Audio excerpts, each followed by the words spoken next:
4장 7절 최적화 문제를 공부하도록 하겠습니다. 우린 지금까지 미분과 관련된 모든 것들을 학습을 했었습니다.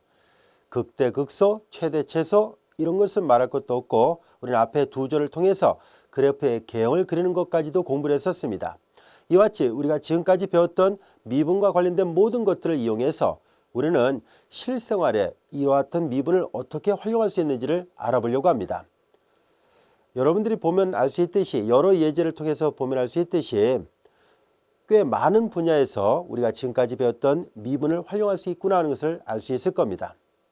자, 그러면 이와 같은 문제를 해결하기 위해서 우리는 수학적 모델링이라는 과정을 거쳐야 되는데요. 우리는 앞에 1장을 공부하면서도 수학적 모델링을 설명한 적이 있었습니다. 이 수학적 모델링을 할 때는요, 아무래도 문제에서 주어졌던 조건을 정확하게 찾는 것이 중요합니다. 즉 문제에 대한 이해가 중요한데요. 문장을 읽어보면서 어떤 조건이 필요한지 또 어떤 것을 구하라고 하는지 잘 분석하고 또 구별할 필요가 있습니다. 그리고 필요하다면은 그림을 그려서라도 문제에서 주어졌던 조건을 찾으려고 합니다. 특히 기하학적인 도형과 관련된 문제들은 그림을 그리는 것만으로도 손쉽게 관계식을 찾을 수 있습니다. 자, 이와 같이 어떤 수학적 관계식을 표현할 수 있었다고 가정했을 때 만약에 그 관계식이 함수 형태로 표현됐다고 보겠습니다. 그러면 우리가 구하고자 하는 최적화 문제는 결국은 함수의 최대값과 최소값을 구하는 문제와 밀접한 관련이 있다는 것을 볼 수 있습니다. 자, 그러면은 이와 같이 실생활과 관련된 여러 분야의 문제들을 어떻게 수학적으로 모델링하고 그것을 해결해 나갈 수 있는지를 예제를 통해서 하나하나 학습을 해보도록 하겠습니다. 예제 1번 보겠습니다. 한 농부가 울타리 재료 1200m를 갖고 곱게 뻗은 강을 경계로 하는 직사각형 모양의 밭에 울타리를 치려고 합니다. 그리고 강을 따라서는 울타리를 칠 필요가 없다라고 되어 있어요. 여기까지만 놓고 볼게요. 필요하다면 우리는 그림을 그려서 문제를 이해를 해보려고 합니다. 자, 여기는 강이에요. 강을 따라서는 울타리를 칠 필요 없다 했고요. 여기는 이제 울타리를 치지 않는다는 얘기고요. 강을 경계로 하는 직사각형 모양이다 라고 되어 있으니까 이런 식으로 울타리를 치겠구나 라는 것을 문장을 통해서 알 수 있습니다. 자, 이제 우리는 여기에서 요 세로의 길이를 x라 놓을까요? 그러면 여기 가로의 길이를 y라 놓아 봅시다. 그러면 직사각형 모양이라 했으니까 요 길이도 x가 되겠네요. 자, 이제 우리는 문제에서 주어졌던 조건이 무엇인지 한번 볼까요? 울타리 재료는 딱 1200m로 제한이 되어 있군요. 따라서 이 농부가 이 강가에 울타리를 칠 때 이 울타리 재료의 총 길이의 합은 바로 1200m이어야 한다는 조건이 있다는 것을 알 수 있습니다. 자, 그래서 수식으로 표시한다면 다음과 같이 쓸 수 있네요. 2x 플러스 y는 1200m입니다. 여기까지야 됐죠? 자, 이제 우리는 조건을 찾아냈습니다. 이제 문제에서 요구했던 것이 무엇인지 한번 볼까요? 어떻게 하면 가장 넓은 울타리를 만들 수 있을까요? 라고 물어봤습니다. 결국은 넓이가 최대가 되는 xy를 찾으려는 것이 목적이었군요. 자, 그러면 이제 우리는 조건을 찾았으니까 문제 뜻을 만족하는 함수를 하나 찾도록 하겠습니다. 함수는 뭐냐면 가장 넓은 울타리를 만들려고 하고 그래서 넓이를 구해야 되는군요. 직사각형의 넓이는 여러분들이 잘 알다시피 가로 곱하기 세로입니다. 자, 직사각형의 넓이를 에어리의 약자를 써서 a라 쓴다면 결국은 x 곱하기 y 이 값을 구하라는 얘기입니다. 근데 여기 잘 보면 문자가 두 개입니다. 우리가 여태까지 배웠던 미분과 관련된 모든 것들은 다 y = fx꼴, 즉 독립변수가 x 하나가 들어있는 그런 꼴이었잖아요. 그래서 우리는 문자가 두 개니까 문자를 하나로 통일시키려고 합니다. 그것이 가능할까 하고 봤더니 바로 1번 조건에서 x하고 y 사이의 관계식이 이미 주어져 있기 때문에 이 관계식을 이용하면 y를 x로 표현할 수 있다는 것을 알 수 있습니다. 한번 볼까요? y는 1200 마이너스 2x로 나타낼 수 있습니다.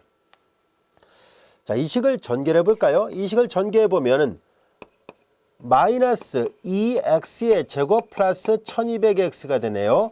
결과적으로 넓이 a는 x에 관한 2차 함수 형태로 되어 있다는 것을 알 수 있습니다. 우리는 이 넓이가 최대가 되길 원한다는 얘기는 곧 이 2차 함수가 최대값을 가져야 된다는 말과 정확하게 일치한다는 것을 알 수 있습니다. 자, 그래서 함수의 최대값 문제가 됐으니까 이 넓이를 나타내는 함수 a를 x에 대해서 미분하겠습니다. 즉 임계수를 찾고 그리고 그 임계수에서 1궤도함수 내지는 2궤도함수 판정법을 적용해서 그 점에서 극대인지 또는 극소인지를 알아보도록 하겠습니다. 우리는 이 함수를 미분해 볼까요? a를 x에 대해서 미분해 보겠습니다. 미분하면 마이너스 4x 그리고 플러스 1200이 됐네요. 이것을 0이라 놓고 풀면 넘기고 나눠버리면 되니까 x는 4분의 1200입니다. 그래서 300이라는 것을 알 수 있고요. 자, 이제 임계수가 구해졌습니다. 임계수는 300이었었는데요.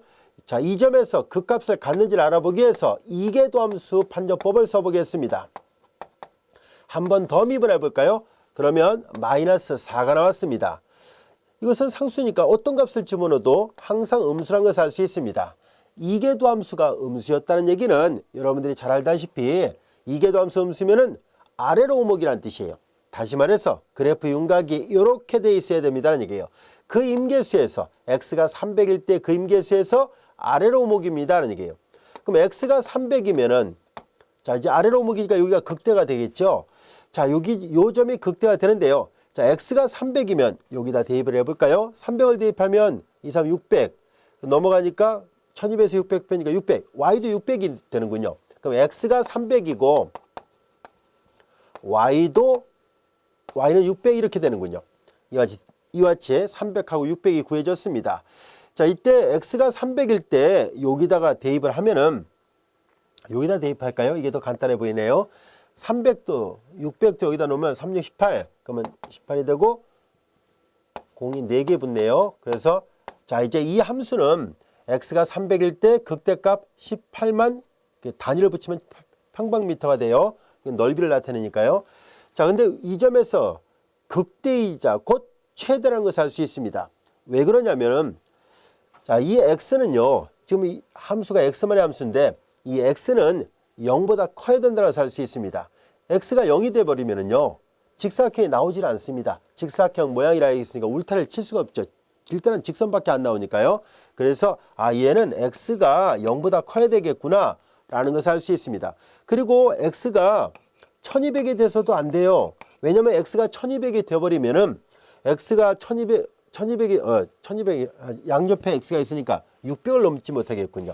x가 만약에 600이 되어버리잖아요. 600이 되어버리면 여기 600 여기 600 두 개 더하면 1200이 되니까 가로의 길이가 나오질 않습니다. 그러면 이렇게 두 개의 직선을 이렇게 붙여놓은 것에 불과하니까 이런 직사각형의 도형이 나오지 않는다는 것을 알 수 있어요. 결과적으로 양 끝점이 포함되지 않습니다. 양 끝점이 포함되지 않는 개구간 안에서 극대는 곧 최대를 나타냅니다. 그래서 우리는 결과적으로 이 가장 넓은 울타리의 넓이는 18반 평방미터였고요. 그렇게 되는 x값은 300m, 그때의 y값은 600m라는 것을 알 수 있었습니다. 여기까지 이해되셨죠? 예제 2번 같이 풀어보도록 하겠습니다. 예제 1번과 마찬가지로 도형과 관련된 유형의 문제인데요. 그림만 잘 그려봐도 수학적 표현 방법을 쉽게 찾을 수 있는 그런 문제입니다. 자, 어떤 문제인지 한번 볼까요? 기름 1리터를 담을 수 있는 원기둥 모양의 캔이 있다라고 되어 있고요. 그 캔을 만드는 데 필요한 철판의 비용을 최소화하는 반지름과 높이를 구하시라는 얘기예요. 자, 이제 우리는 문제에서 주어졌던 조건은 첫 번째 문장에 있네요. 기름 1리터를 담을 수 있는 원기둥 모양의 캔이 있다라고 되어 있으니까 그림을 한번 그려보도록 할까요? 자, 원기둥 모양을 하나 그려보겠습니다. 자, 우리는 원기둥의 반지름을 R이라 놓고 높이를 H라 놔보겠습니다.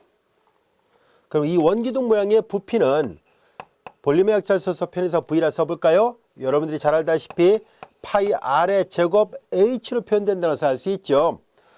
자, 이때 여러분들이 잘 보면 알 수 있듯이 원기둥의 반지름의 단위를 센티미터로 하고 높이도 센티미터로 잡았다고 가정한다면 여기는 단위를 보세요. 제곱이고 1승이니까 3승이 있다는 것을 알 수 있죠. 그래서 단위는 3제곱센티미터가 됩니다. 그런데 이 원기둥 모양의 캔에 담을 수 있는 기름의 단위가 리터로 되어 있습니다. 자, 그래서 우리가 반드시 단위를 일치시켜 줘야 되는데요. 여기를 1 이렇게 쓰면은 좌변은 세제곱센티미터고 우변은 리터로 되어 있으니까 단위를 통일시키지 않은 상태가 돼요. 그래서 단위를 맞춰야 되는데요. 1리터는 1000세제곱센티미터입니다. 그래서 이 1리터를 이렇게 단위를 일치시켜야 된다는 것 잘 알아두세요. 많은 물리적 현상을 다루려고 할 때는 항상 이런 식으로 단위가 일치하는지를 꼭 봐야 됩니다. 예를 들어서 뭐 속도를 다룰 때 문제에서 주어졌던 것은 분으로 되어 있는데 그래서 물어보는 건 초로 물어봤다면 다 초로 바꿔야 되겠죠. 그런 식으로 항상 단위를 일치시켜야 된다는 것을 잘 알아두세요. 자, 우리는 이런 조건을 만족해야 된다는 것을 알게 됐습니다. 자, 여기까지가 첫 번째 문장을 통해서 조건을 찾을 수 있었고요. 그 다음에 뭘 물어보는 문제인지 한번 볼까요? 철판의 비용을 최소화하는 이라고 되어 있습니다. 그렇게 되는 R과 H를 구하라는 얘기입니다. 결과적으로 철판의 비용이 최소이길 원하는군요. 그러면 우리는 이 캔을 만들 때 드는 재료값이 최소가 되길 원한다는 얘기네요. 그러면 철판에 재료가 가장 적게 들어갈 때 비용도 최소화되겠죠.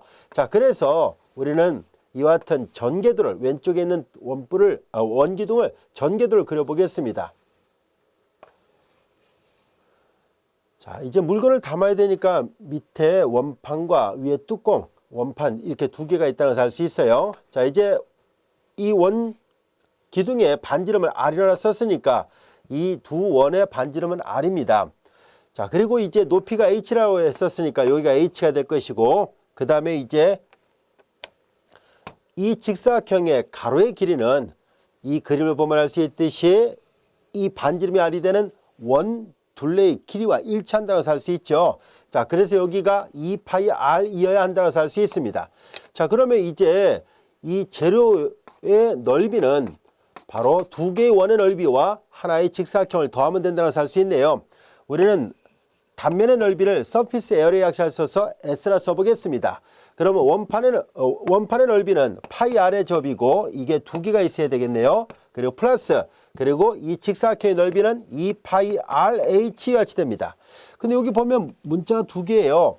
그래서 우리는 이 1번 조건을 활용을 해서 문자를 하나로 바꿔놓도록 하겠습니다. 여기 보면 1번식에서 H는 파이 R의 제곱분의 1000으로 쓸 수 있죠. 그래서 여기 있는 H를 바꿔보도록 하겠습니다. 2파이 R의 제곱 플러스 2파이 R 그리고 H 대신에 파이 R의 제곱분의 1000 이렇게 쓸 수 있고요. 자, 이제 파이와 R이 하나씩 소거됐습니다. 그래서 다시 한번 정리해 보니까 2파이 R의 제곱 플러스 여기는 R이 하나 남아 있고요. 분자는 2000이 되는군요. 그래서 R분의 2000 이와 같이 표시가 됐습니다. 자, 이렇게 해서 우리가 이 재료의 단면적은 이렇게 표현됐다는 것을 알게 됐습니다.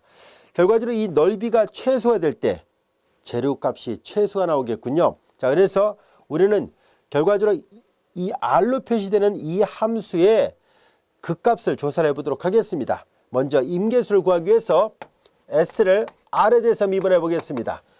그럼 앞에 걸 미분하니까 4파이 R이 될 것이고 R분의 2000을 미분하면 마이너스 R 제곱분의 2000입니다. 우리는 임계수를 구하기 위해서 이퀄 0이라 놓고 풀면은요. 주어진 식은 양변에 R 제곱을 곱해볼까요? 그러면 4파이 R의 3승 마이너스 2000이 되고요.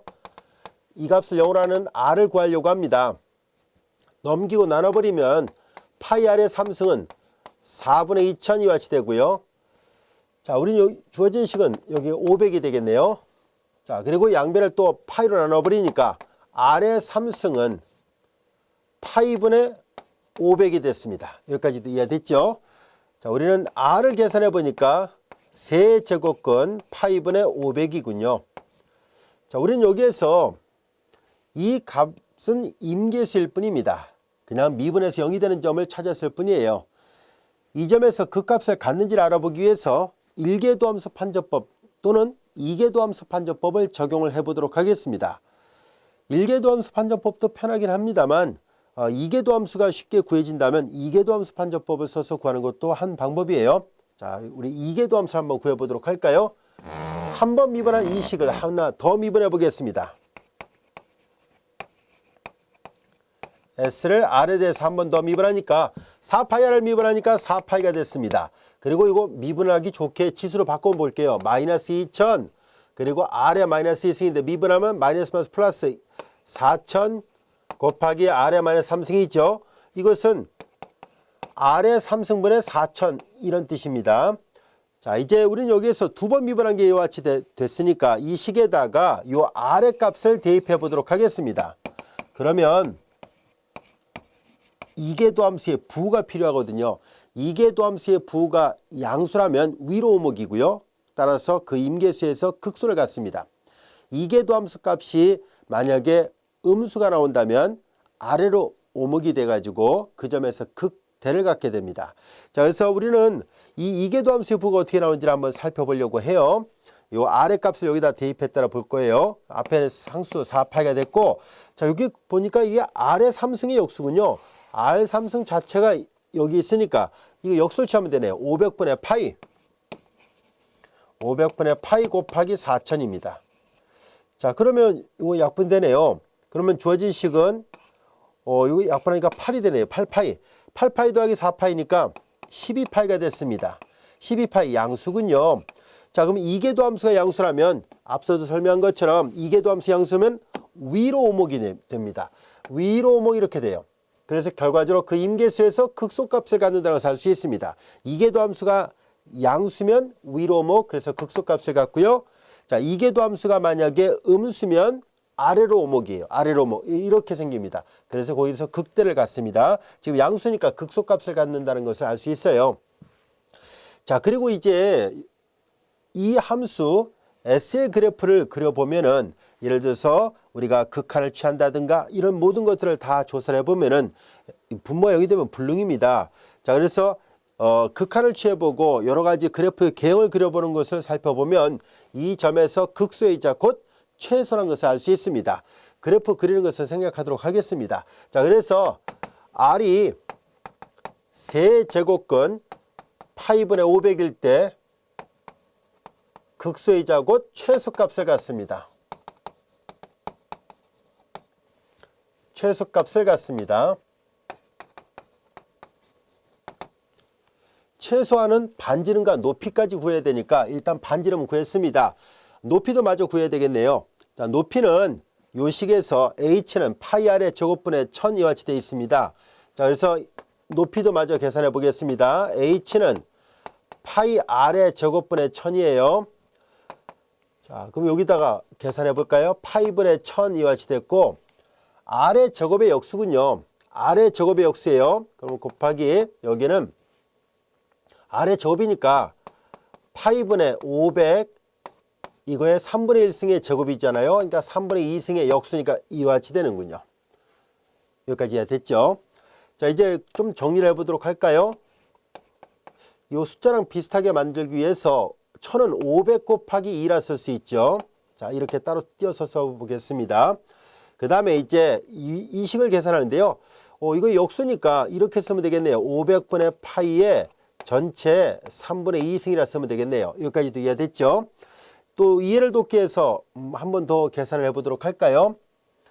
우리는 이 파이분의 500을 이렇게 쓸 수 있네요. 파이분의 500의 3분의 1승과 파이분의 500의 3분의 2승.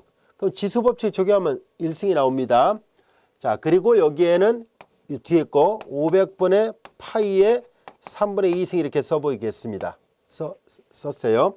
자, 여기까지도 이해됐죠?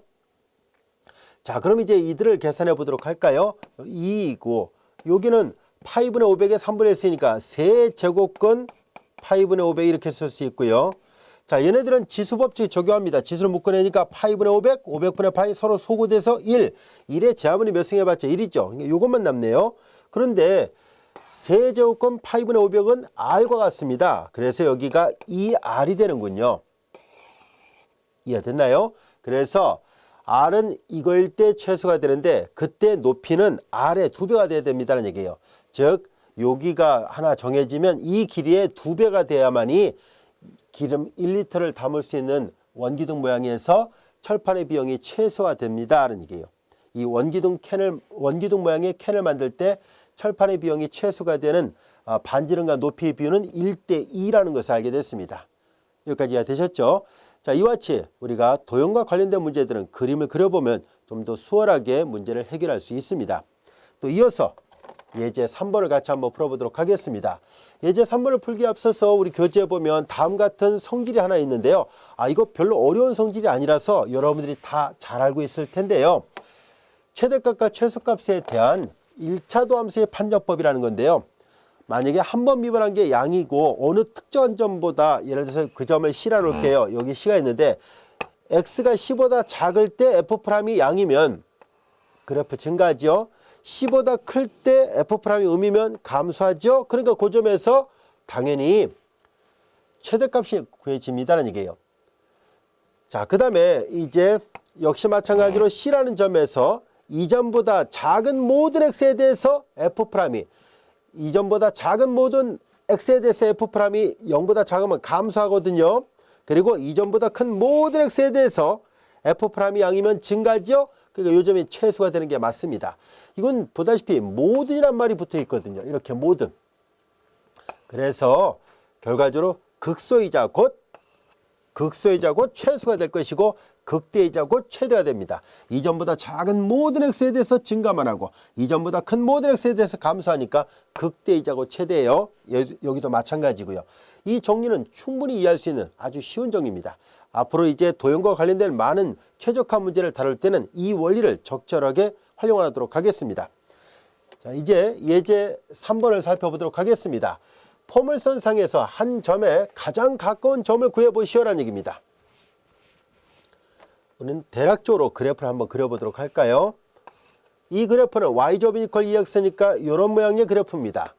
y의 제곱 이퀄 2x인데요. 1,4 x좌표 1, y좌표 4. 뭐 1,4니까 x 대신 1을 대입하면은 4는 요 정도 있어야 되겠네요. 자, 1,4가 여기쯤에 있는데요. 이 점에서 이 포물선 위의 점에 가장 가까운 점을 구해보세요 라는 얘기예요. 가장 가까운 점을 얼마인지 모르니까 이 점의 좌표를 xy로 놔보겠습니다. 자, 그러면 가장 가깝다는 얘기니까 이 두 점 사이의 거리가 최소이길 원하는 거예요. 그래서 우리는 거리 d를 구해보도록 하죠. 피타고라스 정리 써서 두 점 사이의 거리 구하는 공식을 적용하겠습니다. x-1의 제곱 플러스 y-4의 제곱이 이와 같이 됐습니다. 우리는 d가 최소이길 바라는데요. d가 최소가 되려면 당연히 루트 안에 있는 값이 최소가 돼야 되겠죠. 루트 안에 있는 값이 제일 작으면 당연히 거기다 루트 씌워도 그 값도 최소가 되죠. 자, 그래서 왜냐면 이 루트는 증가하는 함수예요. 그러니까 x값이 최소이면 y값도 최소가 되거든요. 그래서 d가 최소가 될 필요 충분 조건은 d의 제곱이 최소가 되는 거예요. d의 제곱은 x-1의 제곱 플러스 y-4의 전체 제곱. 얘가 최소가 된다는 말과 동치라는 것을 알게 됐습니다. 그러면 결국은 이 함수의 최소값을 구하라는 문제인데요. 여기 잘 보면은 문자가 두 개예요. 문자가 두 개다 보니까 우리 여태까지 배웠던 미분의 응용에서 다뤘던 것은 전부 다 일변수 함수, 즉 y = fx 꼴이었잖아요. 변수가 하나가 있어야지 지금까지 배웠던 걸 적용할 수 있습니다. 변수가 두 개 이상이 되는 그런 형태는 나중에 편도함수편에서 공부하도록 할 거거든요. 자, 그래서 우리는 이 두 개의 문자를 앞에서 다뤘던 예제 1번과 2번처럼 문제에서 주어졌던 어떤 조건을 이용해서 문자를 바꿔서 표시할 수 있었잖아요. 혹시 여기서도 그런 표현이 가능한지를 한번 살펴보도록 하겠습니다. 여기도 잘 보면 이 점은 분명히 이 포물선 위에 있는 점이어야 되죠.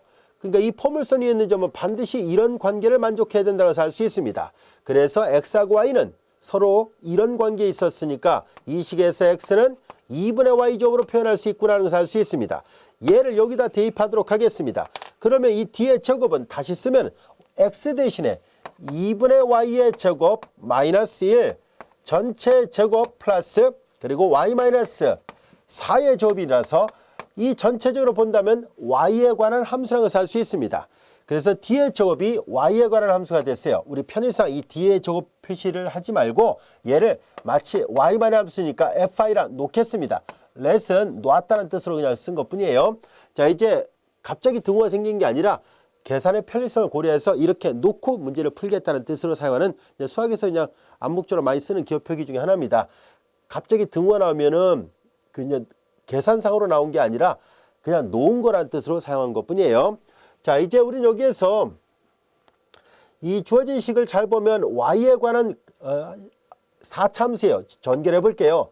미분하기 좋게 아예 전개를 해버리겠습니다. 이거 제곱하니까 4분의 y의 4승 그리고 마이너스 이렇게 곱하니까 약분돼서 y의 제곱 플러스 1, y의 제곱 마이너스 8y 플러스 16입니다. 내림차순으로 마저 정리해 볼게요. 4y의 4승 그리고 y의 제곱 서로 지워지는군요. y 제곱 지워지고 마이너스 8y 그리고 플러스 17과 같이 됐습니다. y에 관한 4차 함수였다는 것을 알게 됐습니다. 우리는 얘가 최소이길 원하니까 우리는 그래서 임계수를 계산해 보도록 하겠습니다. 그래서 미분에서 0이 되는 점을 찾아보도록 할 거예요. 미분하니까 4 내려와서 y의 3승 마이너스 8 이와 같이 되고 이 값이 0인 값을 찾도록 하겠습니다. 근데 이건 간단한 방정식이네요. 그래서 왜냐면은 이 식은 인수분해 되거든요. 실수 범위 내에서 a의 3승 마이너스 b의 3승은 a 마이너스 b와 a의 제곱 플러스 ab 플러스 b의 제곱으로 인수분해 되죠. 이 식을 이용해서 인수분해 하도록 하겠습니다. y 마이너스 8은 2의 3승이거든요. 8은 2의 3승이니까 y 마이너스 2와 y의 제곱 플러스 그 다음에 두 개 곱하면 되죠. 2y 그리고 플러스 2의 제곱이니까 4 이와 같이 됐습니다. 자 이제 두 개 곱해서 0이니까 앞이 0이거나 또는 뒤가 0이 돼야 되는데요. 이 뒤는 판별식을 계산하면 판별식을 1차식 합백에서 짝수니까 간편공식을 적용할까요? 판별식 D를 계산해 보면은 4분의 D를 계산해 보겠습니다. B'의 점 마이너스 AC가 돼서 마이너스 3 음수예요. 음수란 얘기는 처천에서 플러스니까 아래로 볼록인데 여기 수평축 Y라면 절대로 이 수평축하고 만나는 점이 없다는 얘기예요. 이 수평축하고 만나는 점이 있어야 실근을 갖는데 그런 점이 없으니까 얘는 허근을 갖습니다. 따라서 D가 0이 되는 실근은 존재하지 않습니다. 미분적 분학은 실수 범위 내에서만 다룹니다. 따라서 허근이 나올 때는 사용하지 않습니다. 그래서 두 개 곱해서 0일 때 D가 허근이 나왔으니까 얘가 0일 때밖에 없네요. 그래서 임계수는 Y가 2이어야 한다는 것을 알게 됐습니다. 여기까지 됐죠? 자, 우리는 이제 이 임계수에서 극값을 갖는지를 알아보도록 하겠습니다. 그래서 한 번 더 미분해 보겠습니다. y2 프라임 y를 계산합니다. 한 번 미분한 게 이거였으니까 또 미분하면 3y의 제곱 이와 같이 됐습니다. 이제 이 식에다가 f2 프라임에 y 대신에 2를 대입합니다.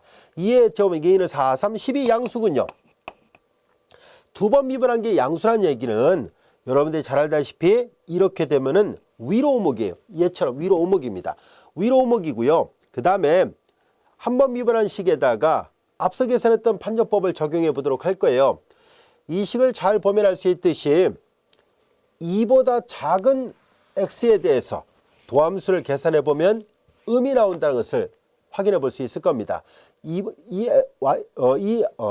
f에다 대입해야죠. f에다가 2보다 작은 값을 대입하면 f'이 음이 나와요. 여기다도 대입하면 되겠네요. 그래프는 이걸 보는데 f'의 부호를 따지니까 여기다 대입하겠습니다. 2보다 작은 값을 계산해 봅니다. 그러니까 여기가 이제 2가 이렇게 있으면은 2보다 작은 값들 뭐 1, 0 뭐 이런 값들 넣어 보세요. 여기다가 1을 집어넣으면 음수죠. 0을 집어넣어도 음수예요. 아시겠죠? 그래서 이 f'이 음이구나. 2보다 작을 때는 f'이 음이니까 감소하는구나 하는 것을 알 수 있고요. 그 다음에 2보다 큰 값, 뭐 예를 들어서 3, 4, 5 이런 값들 넣어 보세요. 그 넣을 때마다 f'이 양수니까 f'이 양이면 증가함수죠. 그러니까 증가하는구나 하는 것을 알 수 있어요. 그래서 2보다 작은 모든 x에 대해서 감소하고 2보다 큰 모든 x에 대해서 증가하기 때문에 결과적으로 이렇게 생겼고 극소이자고 최소를 갖는다는 것을 알 수 있습니다. 이해됐죠? 극소이자고 최소를 갖는다는 것을 확인하게 됐고요. 그래서 y = 2에서 우리는 지금 이 f의 최소값을 구하는 게 아니에요. f는 지금 d의 제곱을 쓴 것 뿐이잖아요. 우리가 원하는 것은 d의 제곱의 최소가 원하는 값이 아니라 우리가 원했던 값은 d가 최소가 되는 값을 원했던 거예요. 자, 그래서 우리는 이 식에다 대입을 해봐야 돼요. 그래서 우리는 y = 2에서 d가 최소값을 갖습니다. 그게 얼마인가 하고 봤더니 여기다 대입을 해보도록 할까요? y 대신에 일단 요거다 대입한 다음에 다시 루트를 씌우면 되잖아요. 아니면 여기다 y를 2를 대입하면 그때 x값을 구할 수 있습니다. y 대신 2를 여기다 대입할까요? 2의 점은 4, 4를 이루니까 2, x가 2가 나오는군요. x가 2가 되고 y도 2가 될 때 결과적으로 극소이자고 최소가 나온다는 것을 알게 됐습니다.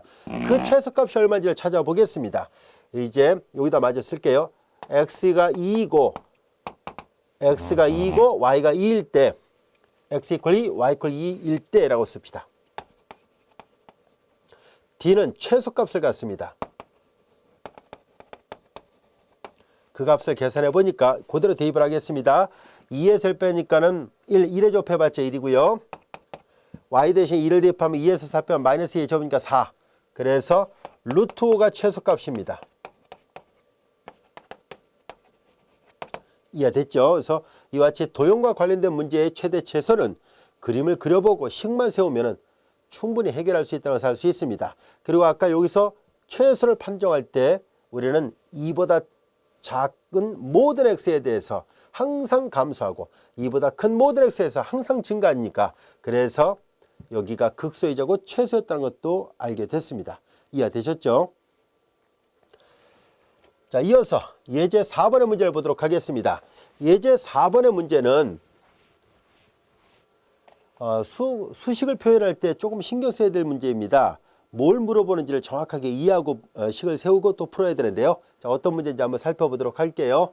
자, 어떤 사람이 폭이 3km인 곧은 강둑의 점 A에서 배를 띄워서 가능한 한 빨리 8km 아래의 반대편 지점 B로 가고자 한다. 자, 이것을 이 문자로 되어 있는 것을 우리 교재에 보면 그림이 그려져 있어요. 이렇게 강이 이렇게 있고요. A 지점에서 강 건너편 아래 8km 지점이 되는 B 지점이에요. A에서 B 지점까지 가장 빠르게 건너가려고 하는 거예요. 그럴 때 어떻게 건너갈 것인가 하는 얘기예요. 여기 그림을 보면 알 수 있듯이 바로 직각으로 건너와서 계속 달려갈 것인지 아니면 비스듬하게 그 배를 놓아줘서 간 다음에 여기서 내려서 뛰어갈 것인지 아니면 계속 이렇게 배를 놓아줘서 갈 것인지 등등 여러 가지 방법이 있을 겁니다 하는 얘기예요. 자, 그럼 다시 되돌아서 볼게요. 자, 반대편 지점 B로 가고자 합니다. 배를 저어서 똑바로 강을 가로질러 점 C까지 가서 B로 뛰어갈 수도 있고 이게 아까 했던 첫 번째 그림의 모양이고요.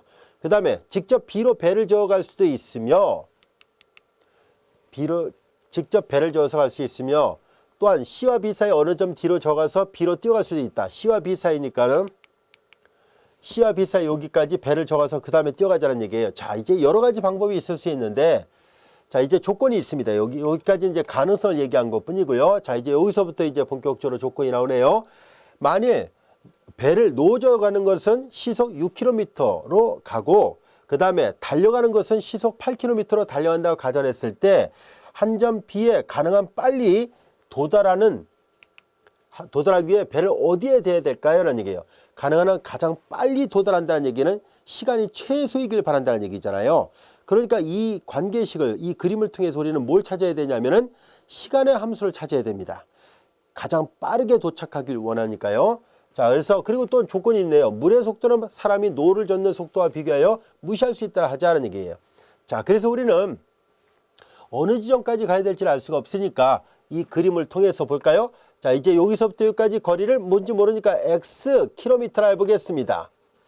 만약에 x가 0이면 C까지 직각으로 갔다가 뛰어가는 것이 제일 빠르다는 얘기고 x가 만약에 8km가 나온다면 바로 노져 가면 된다는 뜻이고요. 만약에 x가 0도 아니고 8km도 아니라면 중간 어딘가를 도착해서 그 다음부터 뛰어가라는 얘기예요. 아시겠죠? 그래서 여기를 우리가 x킬로미터라 해보겠습니다.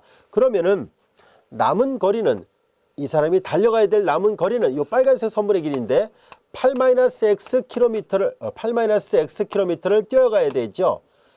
자, 근데 그러면은 이 사람이 반대편 선착장까지라고 할까요? 이렇게 반대편까지 강 건너편까지 갈 때는 여기까지 갈 때는 잘 보세요. 몇 킬로를 가야 될지를 찾아보겠습니다. 이미 강폭은 3km라고 되어 있습니다. 3km. 이건 서로 직각이거든요, 지금. 그래서 여기가 3km고 여기가 x킬로미터라면 이 노란색은 즉 A 지점에서 D 지점까지 갈 때의 거리는 피타고라스 정리 써서 표시한다면은 루트 여기다 쓸겠습니다. 루트 이거의 제곱 더하기 이거의 제곱이 있잖아요. 그러니까 x의 제곱 더하기 3의 제곱이니까 9 이거예요. 자, 이제 A에서 D까지의 거리는 이만큼이구나 라는 것을 알 수 있고 D에서 B까지 거리는 8-x 킬로미터입니다. 자, 이렇게 거리를 찾았던 이유가 있습니다. 단위는 킬로미터예요. 뭐냐면은 우리 지금 문제에서 주어졌던 조건은 노를 저갈 때는 시속 6km라고 했고 뛰어가는 것은 시속 8km라고 얘기를 했거든요. 자, 그래서 여기서 여기까지 가는데 시속 6km, 여기서 여기까지 가는데 시속 8km라 얘기를 했는데 시간이 최단 거리가 되길 원하잖아요. 그러면 이제 여러분들이 잘 알다시피 속도라는 물리적 양은 시간분의 거리예요. 이 사실로부터 우리는 시간은 자연스럽게 속도분의 거리로 표시할 수 있다는 것을 알 수 있죠. 자, 이 시간을 측정하겠습니다. 즉 노를 저어갔을 때, 배를 타고서 노를 저어갔을 때 걸린 시간을 t1, 그리고 D라는 지점에서부터 뛰어갈 때 걸린 시간을 t2로 놓겠습니다. 그러면 t1 더하기 t2가 최소이길 바라잖아요. 이제 우리는 그럼 t1을 계산해 볼까요? 시간은, 자, 속도가 노를 저어갔을 때 속도가 아까 6km라 얘기를 했고 달려가는 것은 8km예요.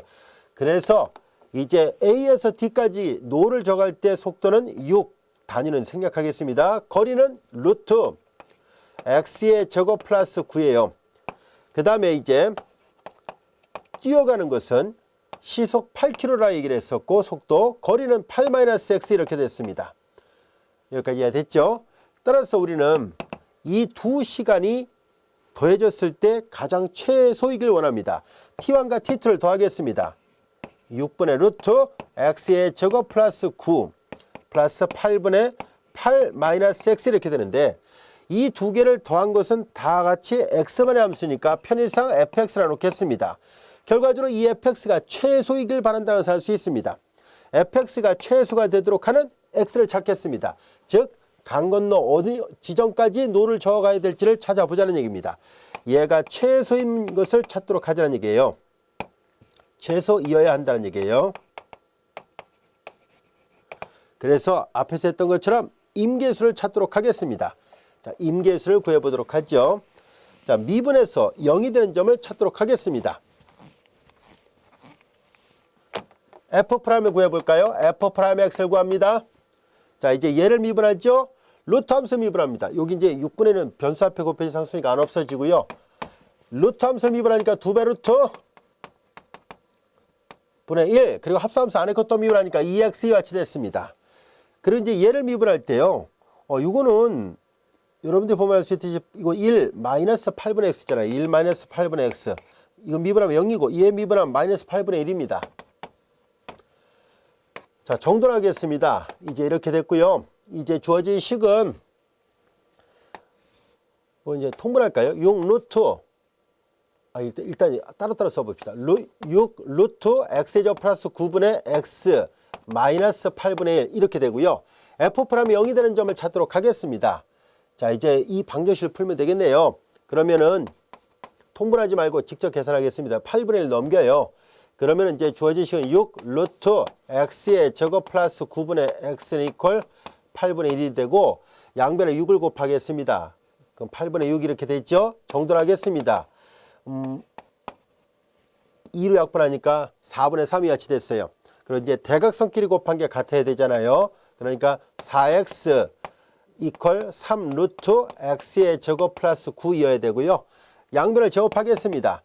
16x의 제곱은 이퀄 양변을 제곱했으니까 3, 3, 9 x의 제곱 플러스 9가 됐습니다. 이제 정돈해 볼까요? 9x의 제곱 플러스 81이 되고 한쪽으로 넘기겠습니다. 16에서 9를 빼니까 7x의 제곱 이퀄 81이 됐네요. 따라서 x의 제곱은 이퀄 7분의 81입니다. 그래서 x는 거리거든요. 그러니까 x는 이퀄 마이너스는 무형근이니까 나올 리가 없고요. 7분의 루트 81입니다. 여기까지 됐나요? 그럼 80은 9, 9, 81이니까 루트 7분의 9라 쓰면 되겠네요. 단위는 킬로미터입니다. 자, 이제 우리는 임계수를 계산해 보니까 루트 7분의 9가 나왔네요. 자, 이제 우리는 이 임계수에서 그 값을 갖는지를 조사를 해봐야 되는데요. 이 임계수가 구해졌으니까 1계도함수 판정법이나 또는 2계도함수 판정법을 써서 계산해 볼 수 있을 텐데요. 우리는 여기 이게 한 번 미분한 게 이거잖아요. 이건 이제 임계수 구하기 위해서 이퀄 0이라 쓴 거고요. 자, 그래서 요 식에다가 한 번 더 미분해 봐도 좋고요. 아니면 이 값보다 작은 x를 넣었을 때 f'의 부호가 어떻게 되는지, 이 값보다 큰 x를 넣었을 때 f'의 부호가 어떻게 되는지를 조사해 볼 수 있을 겁니다. 그 생략하도록 할게요. 이거 하면은 이 점에서 결과적으로 이 함수 fx가 최소가 된다는 것을 확인해 볼 수 있습니다. 즉 우리 앞에서 얘기했던 것처럼 이 값보다 작은 모든 x에 대해서 f'은 음수가 나오는 걸 보일 수 있고요. 이 값보다 큰 모든 x에 대해서 이 f'이 양수가 나옴으로 해서 그래서 이렇게 되는, 즉 극소이자고 최소가 된다는 것을 확인해 볼 수 있을 겁니다.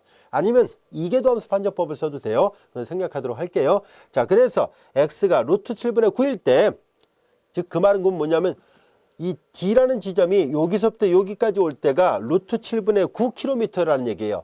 그 정도 왔을 때 결과적으로 최소가 된다는 것을 확인해 볼 수 있습니다. 이제 최소인지는 따로 설명하지 않도록 하겠습니다. 그래서 자, 이제 이렇게 해서 여러분들이 직접 확인해 볼 수 있고, 아니면 이계도함수 구해도 됩니다. 그래서 이 점까지의 거리를 구하라는 얘기였었잖아요. 그래서 배를 어디에 대야 되는가 라고 물어봤으니까 바로 C 지점으로부터 정확하게 루트 7분의 9km 되는 지점에다가 배를 대면은 최소, 즉 최소 시간이 걸립니다는 얘기예요. 이해됐죠? 자, 이어서 이제 예제 5번 또 살펴보도록 할까요? 자, 예제 5번 같은 경우는 시험에도 또 자주 나옵니다. 조금 아까 했던 이 강을 건너가는 문제도 역시 시험에도 자주 출제되는 문제 유형 중에 하나예요. 이렇게 실생활과 관련된 이 절의 예문들은 자주 출제되니까 꼭 연습을 많이 해두세요. 자, 이제 반지름이 R이 되는 원에 반원에 내접시킬 수 있는 직사각형의 최대 넓이를 구하시라는 얘기인데요. 이건 워낙 잘 알려져 있는 결과예요. 그리고 이제 결과를 기억해 두는 것도 나쁠 거 없습니다. 자, 이제 볼까요? 반지름이 R이 되는 반원에 내접할 수 있는 직사각형의 최대 넓이를 구하시라는 얘기인데요. 자, 이 안에 내접할 수 있는 직사각형 이런 모양이 있죠. 자, 우리는 요 원과 반원과 만나서 생기는 요 점의 위치를 x, y라 표시를 해보도록 하겠습니다. 그러면 수선의 발로 했을 때 요 길이가 x고 요 길이가 y라는 얘기니까 직사각형의 넓이는 이거의 2배가 되죠. 좌우대칭입니다. 이 반원 자체가 좌우대칭이에요. 반지름이 r이 되는 원이니까 이 함수를 표시한다면 y는 이퀄 루트 r제곱 마이너스 x제곱으로 표시할 수 있습니다. 자, 이제 우리는 여기서 이 도형의 넓이는, 직사각형의 넓이는 2배 xy죠. 그런데 여기서 보면 이 점은 이 하얀색 반원의 관계식을 만족해야 됩니다. 따라서 y 대신에 루트 r제곱 마이너스 x제곱을 쓸 수 있습니다.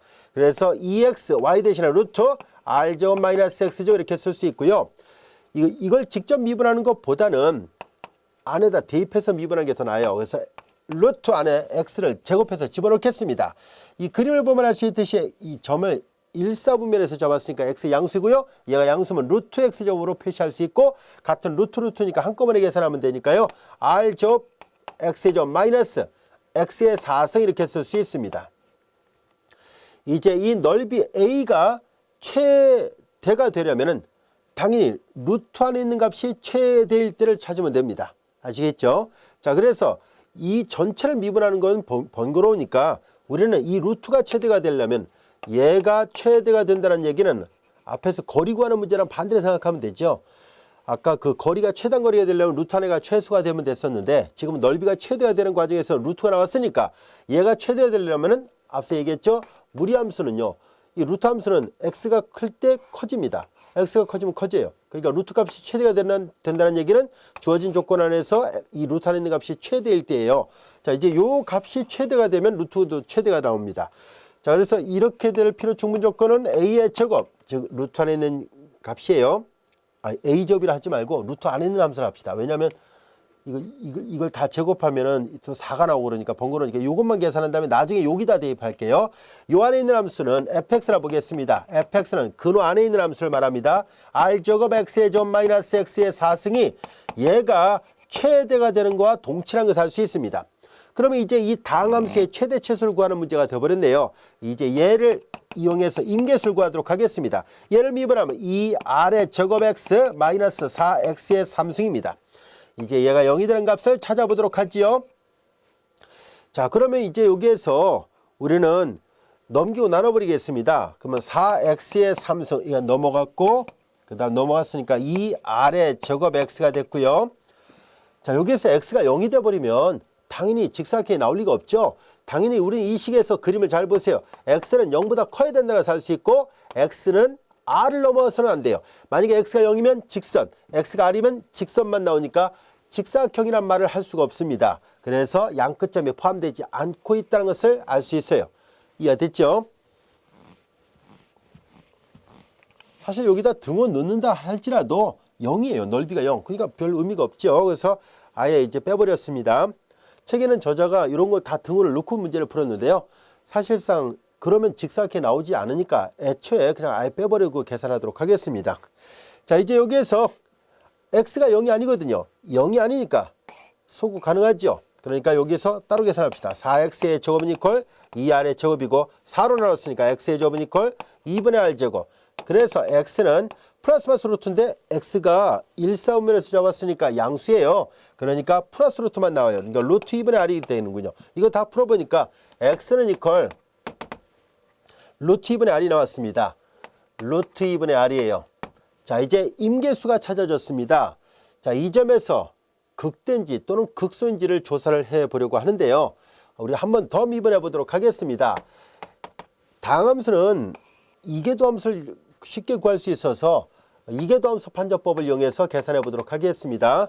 자, 이제 한 번 더 미분하니까 2r의 제곱이 되고 2r의 제곱 마이너스 이거 미분하니까 3, 4, 12 그리고 x의 제곱이 같이 됐습니다. 이제 이 식에다가 x 대신에 루트 2분의 r을 대입하도록 하겠습니다. 2r의 제곱 마이너스 12 이걸 제곱하죠. 그러니까 2분의 r 제곱이 돼서 약분하니까 6r의 제곱 2r의 제곱 마이너스 6r의 제곱이니까 마이너스 4r의 제곱 음수입니다. 자, 이제 두 번 미분한 게 음이 나왔다는 것을 알 수 있습니다. 두 번 미분한 게 음이라는 얘기는 여러분들이 잘 알다시피 아래로 오목이라는 얘기예요. 그러면 그래프 윤곽이 이렇게 생겨야 된다는 것을 말해줍니다. 그래서 요 지점에서 즉 x가 루트 2분의 r이 될 때 극대를 갖는구나 라는 것을 알 수 있고요. 실제로 루트 2분의 r보다 작은 모든 x에 대해서 여기다 대입하면은 f'이 양이 나오고요. 그 다음에 루트 2분의 r보다 큰 모든 x에 대해서 여기다 대입하면 f'이 음이 나와요. 그래서 증가하다가 감소한다는 것을 알 수 있으니까 이 점이 곧 극대이자 곧 최대라는 것을 알 수 있습니다. 루트 2분의 r에서 극대이자 곧 최대가 돼요. 단 이거는 뭘 나타내냐면 요점의 최대라는 얘기니까 최대 값을 구하려면 여기다가 대입을 해야 돼요. 아시겠죠? 자, 이제 요 값에서 최대라는 것을 알 수 있었으니까요. 이제 최대값을 넓이를 최대값을 구하라는 얘기잖아요. 자, 그래서 최대 넓이는 a에다 대입해야 됩니다. 2배 루트 r 제곱이고 그 다음에 x가 요거니까 이거 제곱하면 2분의 r 제곱이에요. 2분의 r 제곱 마이너스 그 다음에 x의 4승이죠. 이걸 제곱한 것이 2분의 r 제곱이고 다시 제곱하니까 4분의 r의 4승이군요. 이거예요. 자, 이제 정도를 해보겠습니다. 요건 2분의 r의 4승이고 4분의 r의 4승이 되니까 여기다 쓸까요? 4분의 2, 4분의 1이 나오는군요. 정도를 해보니까 얘는 2가 있고 제곱루트로 벗겨내니까 2분의 r의 제곱이죠. 다 계산하니까 r의 제곱입니다.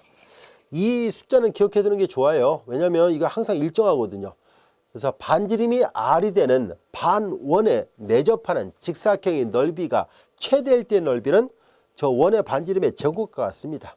이해됐죠? 예를 들어서 r이 2가 된다면 이 넓이는 최대 넓이 얼마입니까? 하면 2의 제곱이니까 4다라는 것을 금방 알 수 있습니다. 그래서 이렇게 특정한 결과를 기억해 두면 어떤 이름이 있냐면 본인이 이렇게 문제를 풀다가 내가 외우고 있는 거랑 더 다르네라고 한다면 어딘가 계산이 틀렸다는 뜻이에요. 그래서 이런 결과를 기억해 두는 것도 나쁠 거 없습니다. 그래서 최대 넓이를 구하는 문제 이해되셨죠? 자, 이어서 예제 6번을 풀기 위해서는 이 경영학과 관련되어 있는 응용 문제들을 풀려고 하는데요. 그러기 위해서는 몇 가지 용어들이 필요합니다. 자, 경제 경영학에서 사용하는 용어들인데요. 어떤 용어들이 있는지 한번 보겠습니다. 자, 이제 우리는 여러 가지 좀 이쪽 분야에 대해서 좀 생소할 수도 있을 거예요. 근데 이제 경제 경영 분야에서 사용하는 고유 용어이기 때문에 우리가 그 용어를 약속하고 가도록 하겠습니다. 먼저 원가함수란 말, 그리고 이런 한계비용, 수요함수 이런 여러 가지 용어들을 다뤄보려고 해요. 자, 원가함수란 얘기는 자, 코스트 약자를 써서 C라 쓴 거고요. 어떤 상품을 X개를 생산할 때 들어가는 총 경비를 원가함수라 얘기를 합니다. 자, 어떤 물건을 생산할 때 드는 총 비용을 그냥 원가함수라 말한다고 생각하면 되고요. 그 다음에 이제 한계 비용이라는 것은 뭘 나타내냐면 바로 이 C'X를 말합니다. 앞에서 한계 비용을 설명한 적이 있었어요. 한계 비용을 설명할 때 어떨 때 했었냐면 우리가 미분과 근사값을 설명할 때 한계 비용을 설명한 적이 있었거든요. 예를 들어서 델타 X가 0에 가까워진다는 말이 수학적으로는 그렇게 표현되지만 물건을 제작한다고 했을 때 물건을 연개를 만든다는 말은 없잖아요. 그렇죠? 그래서 물건을 최소 단위 한 개를 만들 때 드는 추가 비용이 얼마일까? 이게 바로 한개 비용이에요. 예를 들어서 자동차를 예를 들어서 만 대를 생산하는 어떤 회사가 한 대를 더 생산하게 될 때 그때 들어가는 비용이 얼마일까요? 라는 얘기예요. 추가적으로 더 최소 단위를 하나 더 생산할 때 들어가는 비용, 예를 들어서 인건비라든가 그 다음에 재료값이라든가 전기료 이런 모든 것들을 말하는 거예요. 그런 한계 비용이 바로 C'이에요. 원가함수를 찾아서 그들을 도함수를 구하면 해결할 수 있습니다. 자, 여기 수학적으로 보면 델타 X가 0이지만 물건을 제작할 때 아무것도 제작하지 않는다는 말은 의미가 없으니까 보통 이제 근사적으로 델타 X가 1일 때예요. 즉 다시 말해서 최소 단위인 한 개를 더 추가적으로 생산할 때 드는 비용을 우리는 마지널 코스트에서 우리말로는 그냥 한계 비용이라고 얘기를 합니다. 자, 그 다음에 이제 수요함수를 볼까요? 수요함수는 또는 가격함수라고도 합니다. 수요함수 또는 가격함수예요. 이거는 뭐냐면 그래서 이 프라이스의 약자를 써서 PX를 쓰고요. X 단위당 가격을 나타내고 있습니다. X 단위당 가격이 얼마일까 하는 얘기예요. 예를 들어서 물건이 가격이 비싸면 안 팔리죠. 그리고 가격이 싸면 상대적으로 많이 팔릴 것이고 그런 관계가 있다는 것을 알 수 있습니다. 자, 그 다음에 이제 소득함수라는 것은 이 단어의 약자를 써서 R로 쓴 거고요. 여기 보다시피 PX는 앞서 얘기했던 것처럼 가격함수예요. 가격함수에다가 X를 곱한 거예요. 그래서 어떤 물건의 가격이 결정되고 판매되는 개수가 있다면 예를 들어서 한 물건이 10,000원인데 그것이 뭐 10개가 팔렸다. 그러면 10만 원의 이득이 생겼다는 얘기죠. 총소득이 생겼다는 얘기죠. 이윤은 아니고 총소득이에요. 그 총소득에서 앞에서 원가를 빼야 돼요. 그래야지 이윤이 남겠죠. 자, 그래서 여기 보다시피 이윤은 P라고 표시할 것이고 앞서 얘기했던 것처럼 소득함수에서 그 다음에 그 물건을 제작하는 데 드는 총 비용을 빼야 돼요. 그래야 이윤이 나옵니다. 자, 그리고 한계라는 단어가 붙어 있을 때 이 마지널이라는 단어는요 도함수랑 관련이 있어요. 앞에서 얘기했던 것처럼 한계 비용도 바로 이렇게 도함수를 이용해서 구한 것처럼 이 한계 소득함수는 바로 이 위에 있는 R을 미분한 것을 말합니다. 판매 단위수에 관한 소득의 변화율을 나타내요. 그래서 한 개를 더 판매했을 때 소득이 얼마큼 변화가 있을까 이런 거예요. 그래서 한계 소득함수라 얘기를 합니다. 이윤함수 이해됐죠? 자, 그리고 한계 이윤함수 또 마찬가지죠. 한계라는 말, 이 마지널이라는 말이 붙는 순간에 도함수랑 관련이 있다는 것을 알 수 있습니다. 여기까지 이해됐습니까? 이런 기본적인 용어들은 우리 뒤에 가서도 계속 사용될 테니까요. 자주 읽어보시기 바랍니다. 경제 경영 분야하고 관련되어 있는 예제 6번의 문제를 같이 풀어보도록 하겠습니다. 어떤 문제인지 한번 살펴보도록 할까요? 한 점포에서 한 개당 350달러가 되는 DVD 플레이어를 일주일에 200개 판매한다고 하자라고 가정을 했고요. 시장 조사에 의하여 살펴보니까 소비자에게 개당 10달러씩 할인했을 때 판매되는 개수는 일주일에 기존 200개씩 판매가 됐었는데 다시 20개씩 더 증가하고 있다는 것을 알 수 있었다고 가정하겠습니다. 이런 상황에서 수요함수하고 소득함수를 구해보시오. 또 얼마나 할인하면 소득이 최대가 되는지를 구하시오라는 얘기입니다. 자, 문제에서 찾고자 하는 것은 바로 수요함수. 수요함수는 다른 말로 가격함수라 얘기를 했었죠. 이 가격함수를 결정하라는 얘기고 또한 소득함수를 결정하시라는 얘기예요. 소득함수는 우리가 가격함수에다가 판매된 개수를 곱함으로 해서 소득함수를 찾을 수 있었습니다. 결국은 PX를 찾아야 RX를 구할 수 있다는 것을 알 수 있고요. 그리고 소득이 최대가 되는 것은 바로 이 R이 최대가 되는 값을 찾으라는 얘기예요. 자, 그렇게 되는 할인 금액을 구하라는 얘기입니다. 얼마나 할인하면 소득이 최대가 되느냐라고 물어봤으니까 할인 금액을 찾으세요라는 얘기입니다. 자, 그러면 이제 이 문제는 결국 얘를 구해야만 RX를 구할 수 있고 RX의 최대값을 결정하는 문제는 우리가 임계수를 찾은 다음에 그 값을 조사함으로 해서 해결할 수 있습니다. 결국 이제 얘를 정확하게 구할 수만 있다면 나머지는 순차적으로 해결이 가능하겠네요. 자, 문제 뜻을 다시 한번 살펴보도록 하겠습니다. 개당 350달러씩 판매가 됐었거든요. 350달러씩 판매가 됐던 DVD 플레이어가 매주 200개씩 나갔었는데 만약에 조금 더 할인을 했어요. 예를 들어서 10달러를 할인했다면 그러면 판매 가격은 340달러가 되겠죠. 그랬을 때 20개가 더 증가했다는 얘기예요. 이런 식으로. 그러면은 우리가 얼마를 더 할인해야, 좀 밑에다 쓸게요. 그러니까 얼마를 더 할인해야 얘가 더 많이 팔릴 수 있을까 하는 것을 알아보려고 합니다.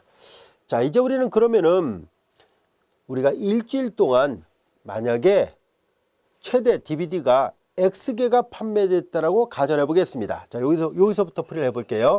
우리가 조사하려는 것은 PX하고 RX를 계산해야 되거든요. 자, 이제 우리는 일주일 동안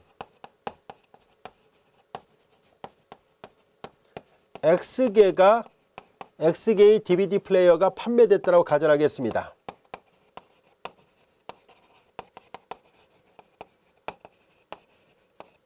즉 우리가 얼마를 할인했는지 몰라도 최대 매주 200개씩 판매가 되는데 추가적으로 더 판매가 됐잖아요. 그래서 그 주에 판매된 총 DVD의 판매 대수가 X개가 판매됐다는 얘기예요. 자, 그러면은 이제 일주일 동안 X개의 판매가 됐다고 가정했을 때 우리는 수요함수를 결정해 보도록 할까요? 수요함수는, 자, 우리 수요함수 또는 가격함수라고도 얘기를 했었죠. 원래는 350달러에 판매를 했었어야 되는데 이게 할인을 했다는 전제 조건 하에서 분명히 몇 대가 더 팔렸을 텐데요. 총 판매 대수가 X개였으니까 그러면 애초에 350달러로 판매를 했었던 것을 그만큼 할인을 했었을 거 아닙니까? 추가적으로 더 몇 대가 더 판매가 됐을 테니까요. 자, 그러면 얼만큼 더 판매가 됐을지를 살펴보도록 하겠습니다. 추가로 더 판매된 금액만큼을 할인해 줘야 되거든요. 그 총 X대를 판매했을 때 기존 200대가 매주 나갔었던 거니까 얘를 넘기면 추가로 더 판매됐던 이 물음표 부분은 X-200이라는 것을 알 수 있습니다. 여기까지 이해됐죠? 이게 추가로 더 판매됐던 DVD의 개수입니다. 그런데 10불을 할인하면은 10달러를 할인하면은 20개가 더 증가한다 했죠. 10불을 할인하면 20개가 더 증가를 해요. 그러면 1불을 할인하면은 그러면 2개가 증가하겠네요. 그러면 증가된 개수의 기준을 맞춰볼까요? 한 개가 더 증가할 때마다 0.5달러씩 할인해야 된다는 것을 알 수 있죠. 한 개가 증가할 때마다 2분의 1달러씩을 깎아줘야 돼요. 자, 그런데 이만큼이 증가했잖아요. 그렇죠? 그 주에 추가로 더 판매된 DVD의 개수는 이만큼이니까 그 판매된 대수만큼 0.5달러씩을 깎아줘야 되니까 그래서 깎아준다는 것으로부터 마이너스 이렇게 하겠습니다. 2분의 1 0.5달러예요. 아시겠죠? 증가된 개수만큼의 가격을 할인해야 되니까 할인하기 때문에 마이너스 붙인 거예요. 자, 이제 우리는 자연스럽게 이 가격함수, 즉 수요함수를 찾을 수 있었습니다. 이 수요함수를 전개를 해볼게요. 마이너스 2분의 1 X 이와 같이 되고 마이너스 플러스 약분하니까 100 더하기 350이니까 450입니다. 자, 이제 우린 첫 번째 질문에 대한 답을 구했습니다. 수요함수, 즉 가격함수를 결정하시오. 가격함수가 결정됐고요. 두 번째 질문, 소득함수를 구하시라는 얘기인데요. 소득함수는 가격함수에다가 판매된 개수를 곱하면 되죠. 그러면 총 판매 금액이 나옵니다. 이것이 바로 소득함수입니다. 즉 이만큼의 가격을 바꿔서 이 가격을 바꿔서 이만큼의 DVD를 팔았다는 얘기니까 총 수입액이 이만큼이라는 것을 알 수 있습니다. 총 소득액 또는 수입액이에요. 그래서 소득함수에 같이 되고 이유를 구하려면 이 소득함수에서 원가함수를 빼야만 합니다. 원가에 대한 말은 없으니까 이 소득함수만 구하라는 얘기였거든요. 자, 이제 이걸 계산합니다. 자, 이제 여기서 PX는 이거였거든요. 그대로 대입을 해보도록 하죠. X를 곱하니까 마이너스 2분의 1 X의 제곱 플러스 450X의 같이 됐습니다. 자, 이제 소득함수도 구했네요. 여기까지도 이해됐죠? 자, 그 다음에 얼마를 할인할 때 소득이 최대일지를 물어보고 있으니까 이 RX가 최대일 때를 원합니다. 그래서 우리 임계수를 찾도록 하죠. 얘를 미분합니다. 마이너스 2 내려와서 2분의 1 지워지고 X 플러스 450이 같이 되고 자, 이것을 여기다 놓고 푸니까 X가 450이군요.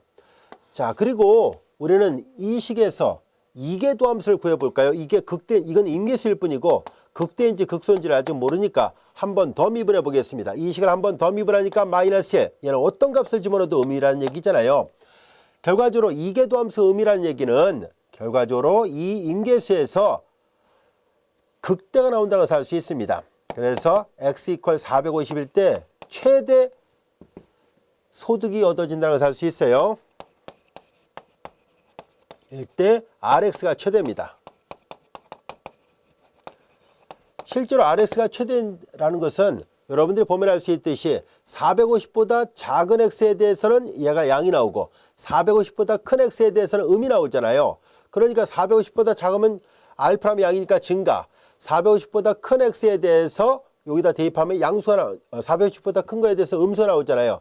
예를 들어서 500을 넣어보세요. 마이너스 500 더하기 450이니까 음수잖아요. 알파면 음수라는 얘기는 감소한다는 얘기니까, 그러니까 증가다 감소하니까 당연히 그 점에서 최대일 수밖에 없습니다. 여기까지 이해가 됐죠? 자, 그래서 그 주에 450대가 팔려야 최대라는 것을 알 수 있습니다. 소득이 최대라는 얘기예요. 자, 그러면 얼마를 할인했는지 한번 살펴보도록 할까요? 여기다가 이제 계산해 보도록 하겠습니다. 이제 P에다가 대입을 할 거예요. 여기다가 주어진 시기에다가 450대를 판매했을 때 그럼 가격 함수는 여기다 450 넣어요. 마이너스 2분의 1 플러스 450 공통이니까 묶어내면 1 마이너스 2분의 1이니까 2분의 1 2분의 1 450이군요. 그러면 이것은 약분하면 225가 되는군요. 자, 그래서 가격 함수가 225달러로 측정이 됐어야 된다는 얘기예요. 그러면 원래는 350달러로 판매했어야 될 DVD를 결과적으로 최대 판매 금액을 얻기 위해서는 225달러로 판매를 했어야 되니까, 그러면 할인 금액을 생각해 보면 할인 금액은 원래 350달러였다가 225달러를 빼야 되니까 그러면은 125달러군요. 그래서 결과적으로 총 할인된 금액은 125달러였었습니다. 라는 것을 알게 됐습니다. 자, 여기까지가 되셨죠? 자, 우리는 지금까지 우리 교재 4장 7절을 통해서 최적화 문제를 살펴봤었는데요. 이렇게 여러 분야에서 나타나는 최적화 문제를 바로 미분을 통해서 해결할 수 있다는 것을 알게 됐습니다. 이 최적화 문제는 시험에도 많이 나오니까 각별히 신경 써서 더 많이 복습을 해 주시기 바랍니다. 자, 이제 이어서 4장 8절 뉴턴 방법에 대해서 공부하도록 하겠습니다.